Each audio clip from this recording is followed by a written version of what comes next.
近期中国天灾人祸不断增加，极端天气、山洪爆发、暴雨泄洪，让数以千万计的普通百姓陷入绝望之中。然而，真正压垮中国人的，并不只是这一场场洪水，而是当局的冷漠、失职以及制度性的漠视。更令人震惊的是，中共公安部多次发文，要求网民不得发布未经官方证实的防汛信息，否则将面临严惩。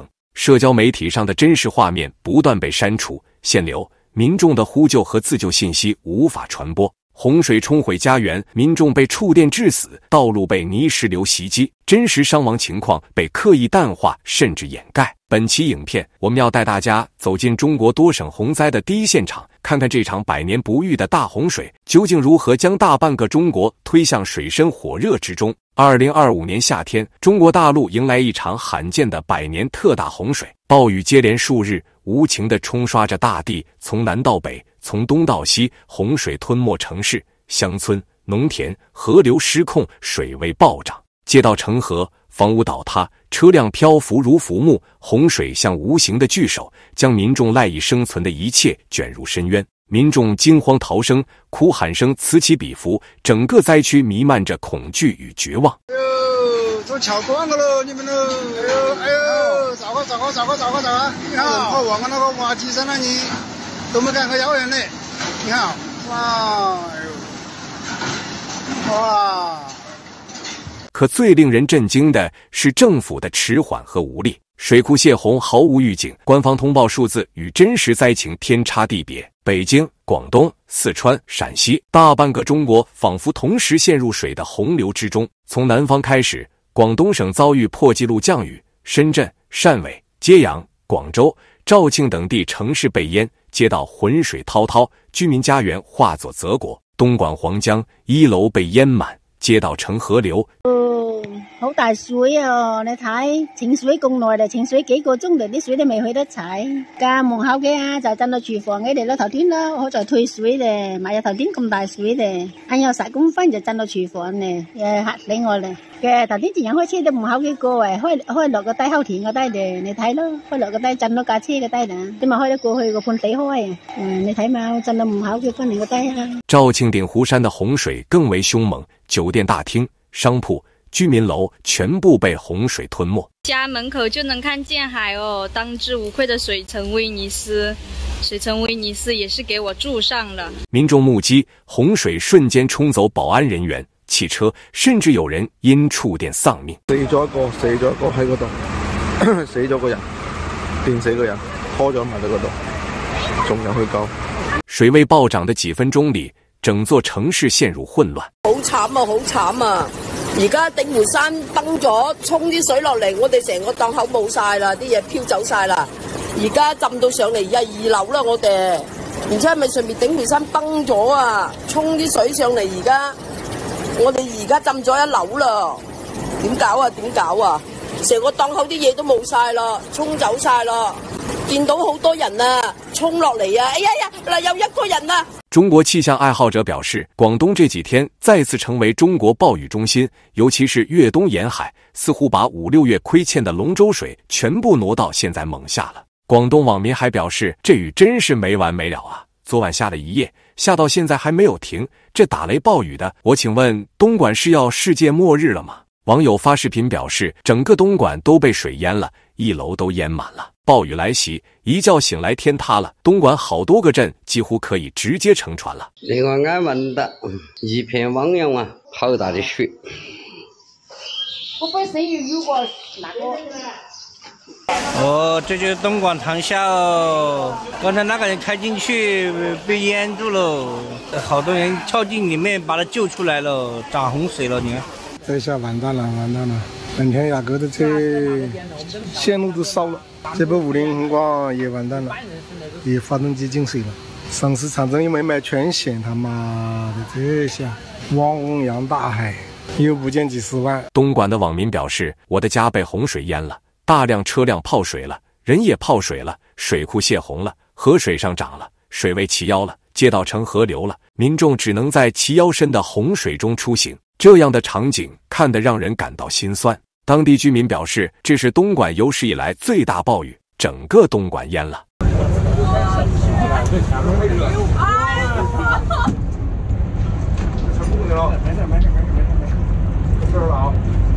小车啊，别我这小车是飘呢还是走呢？飘的，飘的吗？我这小车是飘，我天哪！操他妈，这会儿这是干这么的？我操，这车飘呢？这车走呢？没走呢？车怎么回事啊？哎呦呵，飘呢！还有民众说，水直接淹到自家的1楼，自己经营的电子产品全部报废，损失很惨重。你看，这个救援队都到我楼下了，希望不要淹到2楼来吧。反正我1楼的店面都已经被淹了，全部的货都全部打湿了，全部报废了。电子产品打湿了就全部报废，不知道到时候要赔多少钱。现在救援队到我楼下了，是我住的房子楼下。我的店在那边几栋，我的店在那边几栋，就是我住的地方，全部你看都淹成这个样子了。有的居民在现场焦急地等着洪水退去，其原因竟然是为了守护自己的爱车，以防止中共交警把车拖走而被罚款。现在这种情况，泡得这么严重，水还没退去哦。我知道，我得在这等着啊，不然的话让交管的给拖走就麻烦了，还得交什么费，交什么停车费这那的。哎呀，真的奇葩了，一下子就泡得那么厉害。在广东肇庆市端州区和鼎湖区，工商职业大学与肇庆学院以及北岭山和鼎湖山片区洪水滔滔，水流非常湍急，场面令人触目惊心。工商学院旁边的这条路，大家千万不要过来。走路啊！哦，赶着我去，赶着出去呀！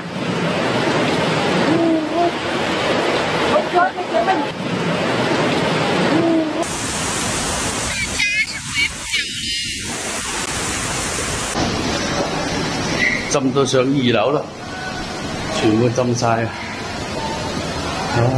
慘啦，乜都冇晒啦。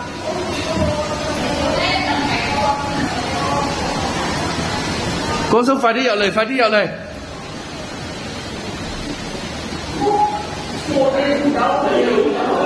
喂，走去那度拍咗啲電掣佢啦，小心啊！此外，洪水更是直接倒灌进入地下停车场，许多车辆彻底报废，对普通家庭来说，这是难以承受的经济损失。网络上也出现了一些讽刺声音，这或许是中共当局促进消费的另一种方式。有居民讽刺说，中共政府花了几千万改造排洪系统，结果一场暴雨就把所谓的政绩工程打回原形，花纳税人的钱如流水，排水却依旧瘫痪。这个修什么呀？修的东湖的水倒灌进来，它越来越深。东湖的水倒灌呢，就还修了一个洞。广东的洪水还没退去，云南多地又遭遇山洪爆发，河流水位暴涨，民宅地基被掏空，瞬间倒塌，数十名居民被冲走。前所未有的涨大水，这 KTV 一样东西都没抢起来，全泡汤了。白白的这几十万又没得了，钱又跑了。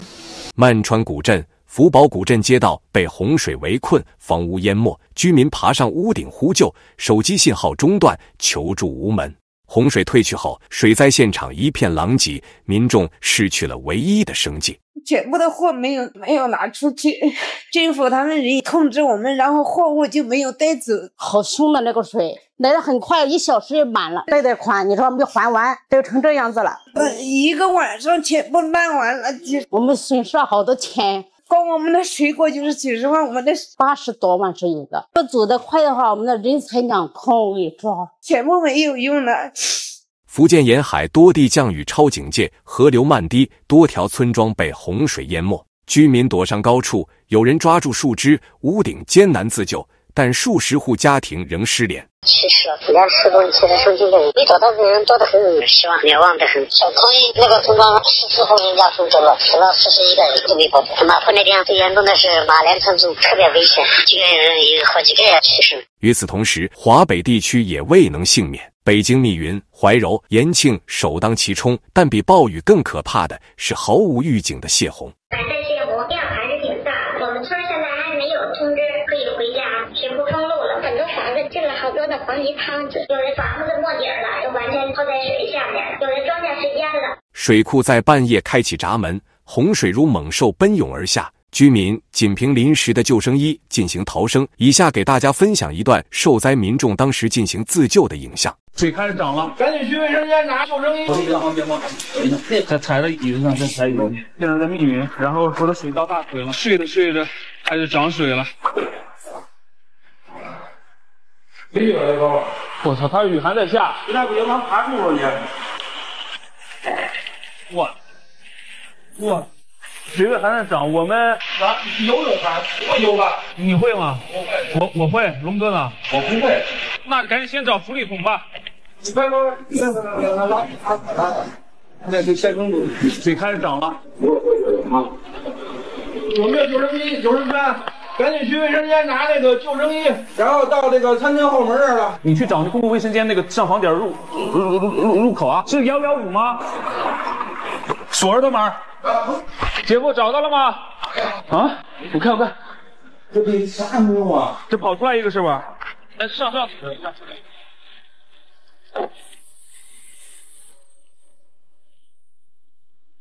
好了，这工具，对，无可能的。但是因为现在有10多个人睡在这儿了，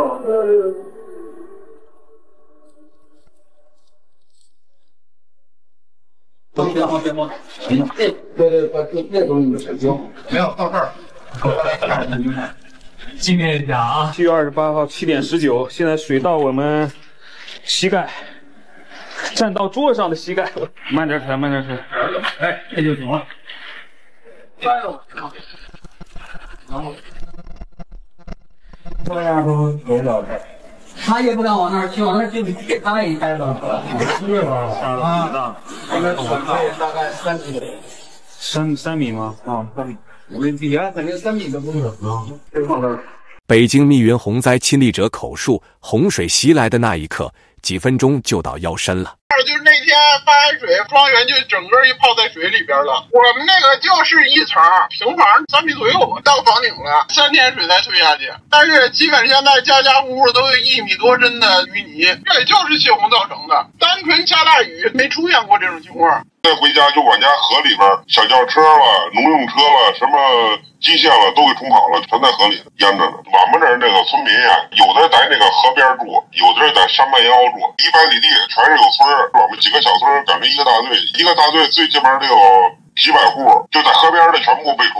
密云区朱家湾村民回忆，不到20分钟，洪水就涨到2米深，房屋全部被冲毁。也就10多分钟，不到20分钟，水就地起水上，因为面积大嘛，主河道嘛，从兴隆上面下的水，不到20分钟起来2米深的水，所以人都来不及那什么，我那么就桥也断了，我的那个密雨步道啊，什么那个荷花池啊，所有的全都成黄河滩了。没有政府救援，没有食物。村民告诉我们说，食品、药物等生活必需物资急缺，很多村里行动不便的老人只能在被山洪冲毁仅剩的一小片空地上。密云大橙子镇上卧铺村受灾最为严重，整个村庄几乎被山洪摧毁。灾后现场一片狼藉，外界完全失联的上卧铺村。当我们终于抵达上卧铺村的时候，眼前是一片被冲垮的废墟。在密云大橙子镇上卧铺村的下属的一个自然村，我们看到整个村里呢有大概50多户的村民的房屋几乎全都被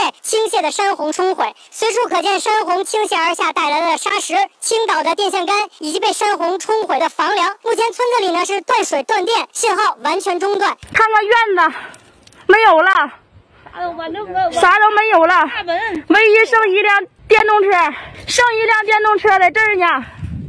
上石洞乡数百户人家被洪水吞没，信息全无。太吓人了，太吓人了！哎，这是下过暴雨被掩埋的车辆都挖出来在这儿呢，有的成这样了，也有的成这样了。大家看一下，这都有修的意义和价值吗？你们那里下暴雨一定要做好防护。家家户户的损失无人过问。我说是好心人，是不是帮过俺们？我不这晚上哪住去？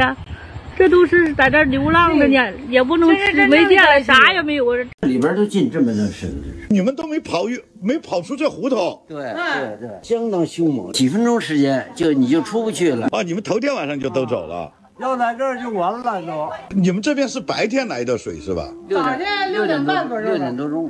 我一说把门口没有呢，这已经大道满了，我就赶紧喊我嫂子，我说你快出来，水来了。他说瞎说你，他说我瞎说你。他们一起来也出不来了，完了这关门就关不上，水就窜进来了。我等我出水到这儿了啊，喘气儿都憋气，往前迈步迈不动。水到哪儿了？到腰了。腰这。那你嫂子跑掉了吧？最后。没有，他们出不来了，他们知道我们背不动啊。从这边给我冲到那边去了，从香杆子这边啊，我这一抬脚给我冲那边，一抬脚就会冲了，抬脚就给我冲那边去了，他那边2只脚就起来了，人是这么横着的，你就搬了电线杆了，扒了1个小时啊。半小时，那大水哇哇的，我觉得还会得有6、7米、7、8米啊，反正特别高那大浪，都上房顶了。你说有个96的老头，他说长那么大都没看见过这么大的水。就在密云、怀柔洪灾肆虐之时，北京城区又遭遇罕见特大冰雹袭击。哎呦我的妈呀！这么大的冰雹！天哪！快！北京海淀区！好大，跟鸡蛋一样大！大冰雹了！第一次见这么大的冰雹。冰雹如钢珠般砸下，窗户被击碎，车顶被砸凹，街道瞬间布满冰块，交通瘫痪。居民惊呼：“这是世界末日吗？”哇，冰雹啊！怎么鬼啊？这是这么大个冰雹！我靠！这么大个冰雹！我以为你赶上乒乓球了，你这个都，你看赶上乒乓球了，化了一会儿了，那是。这都讲最少得5分钟了，还这么大了，跟核桃似的了。这么大的冰雹见过吗？我操！这他妈赶上个啥？全他妈大了！房子都要被砸塌了。冰雹持续数十分钟，将本就被洪水困扰的市民推向极限。部分受困居民不得不躲进室内，抱着孩子蜷缩在角落。屋外冰雹砸落的声音令人心惊胆战。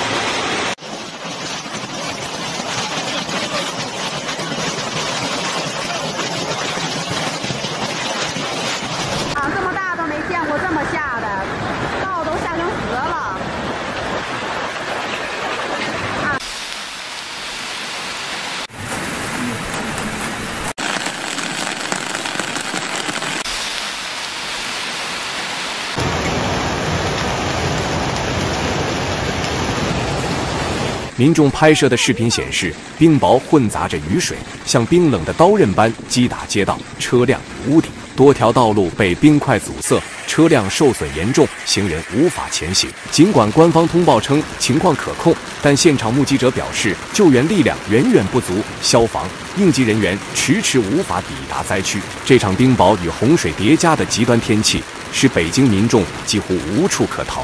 洪水未退，冰雹突袭，房屋受损，财产毁损，民众的恐惧与无助被无限放大。而政府在洪水泄洪和冰雹双重冲击下，依然缺乏有效预警和及时救援，让数千居民只能依靠自己徒手求生。与此同时，在河北承德、山西部分地区，多座水库同时泄洪，河流暴涨，街道被淹没。居民手持简陋工具，自行挖掘排水沟渠，徒手清淤抢救家园。官方仅发布片面通报，称死亡人数有限，未提泄洪情况，民众无从得知真相。我们被遗弃了吗？白灵山那个道整个都毁了，有一个学校被平堆了，那一家的挂在树上，装不知道。而且救援队伍到这被人轰走了，说不用，怕被人丑事曝光啊。东北地区也未能幸免，辽宁部分城市遭遇连续暴雨，河流冲破堤防，低洼区域街道被淹，居民徒步涉水，车辆报废，生活设施瘫痪。现在洪水已经退下去了，看一下退下去之后，岸上水淹过的这种痕迹，大家还在努力的清扫中。吉林、黑龙江部分乡镇水位暴涨，农田被淹，房屋受损，牲畜流失。部分地区居民自发拍摄洪水视频，分享至网络，但随即被屏蔽，真相难以广泛传播。这里房子冲到了，桥都冲烂了，桥都冲断了，现在没得桥的了，原先大桥没得了。你看大桥啊的，那些房子都冲破了。你看嘛，到处都安居了，深得很。与洪水肆虐形成鲜明对比的是，广西部分地区遭遇罕见特大旱灾。老天爷呀，下一点雨吧！再不下雨，真的没有办法生存啊！这个水啊，一点都没有，这个塘里面一点水都没有啊！今年广西到底是怎么了啊？为什么不下一点雨？这样子很难搞，很难搞的哦。全是这样子的啊，看到的这种白白的，这是一个鱼塘哦。鱼塘变成这个样子啊，大家看到过没有？我都不知道多少年没有见这样子了，5、60年都没有看到过这样子的鱼塘，一点水都没有啊！大家看一下哦，这边转一圈，看一下这里鱼塘全都是白白的一片。一点水都没有啊！田地龟裂，河床干涸，农作物枯死。像这种稻田，这个之前是种那个稻谷的，你看一下，之前这个车印还在这里啊，看到没有？这么大一片，这么大一片，全是这样子的，难搞了。今年找到是没有机会了，真的是没有机会种了。这个秧苗已经很大了，你看这个秧苗都有点烧焦了，真的是再不种，再过一段时间，这个秧苗都老掉了，很难搞，很难搞啊！你看这种秧苗都这么长，往年这个时候这个秧苗就已经丢到那个田里面了，但是今年真的是没有办法呀。水库水位降至历史最低，村民们不得不徒步数公里去取水，甚至用泥泞河床的少量积水维持生活。广西的旱灾有多严重？你们看看，他把它拿东来当杆根了。这边水一边喝，水先到，水先到，流先打，你要排队，没水喝了，60年一遇的干旱了。当地媒体报道称，部分乡镇饮水告急，学校停课，居民生活受严重影响。农民抱怨，政府只在表面撒钱救急，但我们田地全干了，庄稼全死了，没人管我们的生计。我现在在的是贵港石牛水库，一道道干裂的痕迹，就像大地裂开的伤口。现场看到，触目惊心。曾经这里水波荡漾，如今却陷入在干旱之中。真希望这场干旱早日结束，赶紧下场大雨吧！曾经奔流不息的河流，如今已经完全干涸，裸露的河床布满裂痕，宛如大地在呻吟。这个是以前大家在这边洗衣服的一个地方，河流。但现在都干成这个样子了，这就是我们广西的一个干旱，河流断流，没有水，说要下雨，雨呢？太干旱了。然而，更令人揪心的是，地方政府的救援迟迟不到。面对村庄缺水，民众饮用困难，许多家庭只能自掏腰包打井，拼命寻找地下水。可过度开采带来的副作用同样沉重，土地层层下陷，房屋开裂倾斜，一些地区甚至出现地面塌陷的危险。广西长时间的干旱导致很多地方出现了这样的塌陷，最危险的地方是什么？一个是路上，还有一些是居民楼下面都是空的，你不知道下一秒在什么地方会出现坍塌。是下完雨塌的吗？这里没有雨的，下雨之前已经塌了。这个洞一直通到这边是吗？通到房子底下。这个塌的位置刚好在房子下面。填满了，现在它又陷进去了。而且这个还不是一处，是很多处。这个路已经封了，底下一根空了。这个有裂纹。你看，路几十米的裂缝。这边也是裂的。前天中午嘛，我在这里这块花田摘花，突然听到那个水声哗啦哗啦的响，突然之间一看花都没有了，一直它大概为期半个小时这样子，它就有那水喷出来，非常危险。摘花我都害怕了。现在根据这个水管的测量，这个地下河大概有6米深。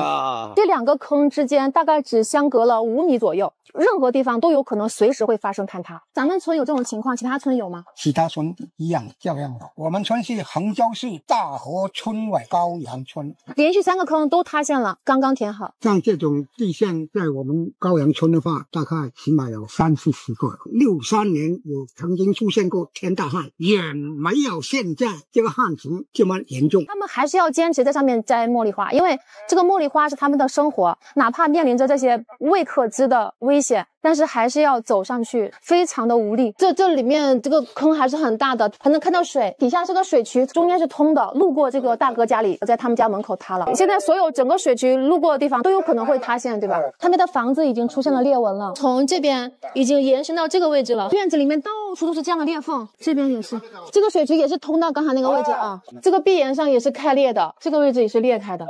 这样是暗河，这个洞壁上就有很多的裂痕，土层是松动的，中间还时不时会有一些洞。塌陷完之后填好了，又出现了这个裂缝，地还是空的，所以裂缝能看得到。茉莉花节准备到了，现在每天都会有花农在摘茉莉花。没有清安之前，这里到处都是桉树，它也没有地线。现在你就看见了，周边的很少很少。咱们村一共打了多少口井？太多了。打这个水井以后呢，抽了2天水，发现周边陷了几个地线。那生活用水是怎么解决？还去扣钻那个深井来抽，不然的话积水有问题。农作物又需要水来干快，不得已就打那个深井来抽水。水抽的太多了，又影响地面塌进去，2天都难，真的是太无奈了。旱灾加剧了民众的无助感，与南方洪水形成鲜明对比，却同样暴露了地方政府在极端气候下应对的不足。广西旱情还引发电力紧張、生活用水分配混亂等連鎖問題。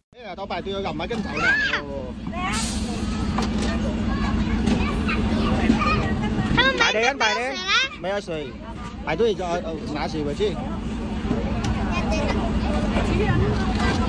雖然第一年凍入唔到，佢係陰政府凍入唔到，咩入緊咩，而家係水入啫嘛，有名未入緊啦。尽管气象部門多次發布預警，但政府對旱災的實際救援依舊緩慢，民眾只能依靠自救，甚至組織互助取水。幾十年罕見的旱情，村民都說20-30年來沒見過那麼乾旱的天氣。現在為了保障春耕，使用了大型機房進行抽水，就是廖平江，水位下降了很多，旱災非常嚴重，各式各樣的抽水機都派上用場。從華北到華南，從西南到西北，中國多省市遭百年罕見洪水，冰雹、洪水、暴雨、旱災交織，民眾苦不堪言。中共政府採取泄洪、信息封鎖、延遲救援的方式，未能保障百姓生命財產安全。街道成河，房屋倒塌，車輛漂浮，村民失聯，每一針都是對制度失效的控訴。洪水過後，泥水退去，但民眾心中的恐懼與無助仍在延續。這一系列事件清楚顯示，洪水本身只是自然因素，但更嚴重的是人為因素，緊急泄洪、信息封鎖、官方淡化、救援遲緩，使得災民陷入洪水之中又無人救的絕境，民眾的生命財產安全無法得到保障，鄉村與城市的差距暴露無遺，社會秩序和救援體系嚴重失衡。如果你願意和我們一起記錄真相，請幫助我們點讚、留言、分享，因為每一次轉發可能就是讓更多人看清現實的契機。感謝您的觀看，我們下期影片再見。